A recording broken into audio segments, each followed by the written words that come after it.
Meghan Markle's body language has been analyzed many times, revealing some of her emotions in various situations. One expert examined a past video of Meghan and Prince Harry at an event showing her concealed anger and frustration. Body language expert Jesus Enrique Rosas examined a clip from Prince Harry and Meghan's meeting with young leaders in 2018. Rosas explained, "Harry is the one talking at that moment and we can guess that everyone was listening to him." The body language expert then directed his attention to Meghan's facial expression. Rosas backed up to look at the time before Harry speaks, noting how they both seem tense.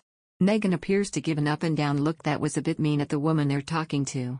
He tried to give the benefit of the doubt that perhaps Meghan was looking at the woman as she gestured with her hands. There's more to Meghan's glance, however.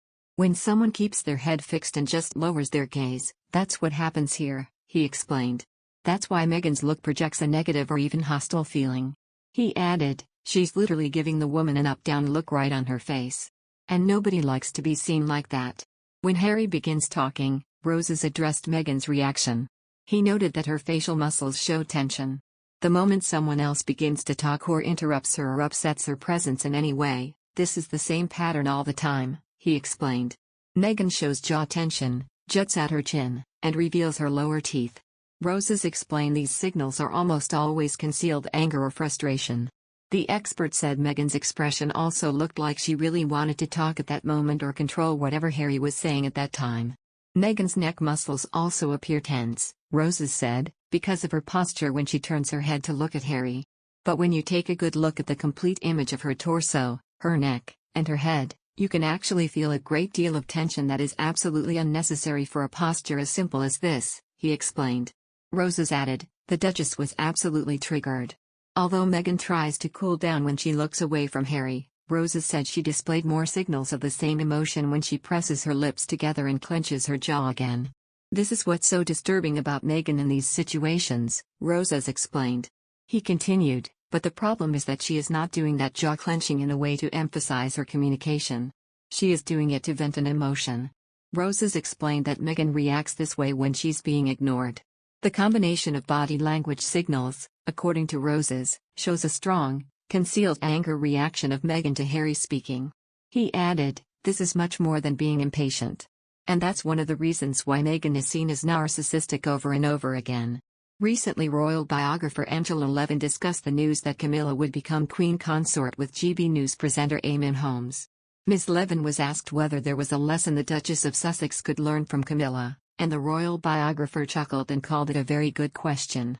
Meghan saw a decline in her popularity with the public following her and Prince Harry's Oprah interview, as the pair made a series of bombshell claims about their time as senior royals. Currently, YouGov ranks her as disliked by 45% of participants in their surveys. Kinsey Schofield, royal commentator and PR expert, said about the differences in the way in which Meghan Markle and Camilla are received by the public, particularly in light of her title news, and what the Duchess of Sussex could learn from Camilla. Ms. Schofield, who has more than 10 years of PR experience, claims Camilla does seem to have more patience than the Duchess of Sussex when it comes to positive press. The founder of Los Angeles-based royal site Today for Daily went on to add there are differences between the two duchesses and how they approach life as a consort to a prince. She told, "The biggest difference between the two women is that the Duchess of Cornwall prefers to let Prince Charles lead while she stays in the background. Meanwhile, the Duchess of Sussex does not follow the same rule and oftentimes outshines Prince Harry. In Camilla's humble and quiet approach to serving, she has won the public and the press over." Ms. Schofield claims that Meghan could utilize the lucrative deals with streaming giants Netflix and Spotify that she signed last year, and any future projects to uplift her image. She said, "Time heals all wounds, and thanks to that, Camilla has been forgiven for a lot of hurt. The same will be said about Meghan Markle if she uses platforms like Spotify, Netflix, and any future book deals to uplift instead of tear down." Meghan will never sit back for Prince Harry to lead because their relationship is different and the two consider each other equal partners. That doesn't mean Meghan won't find success and positive press.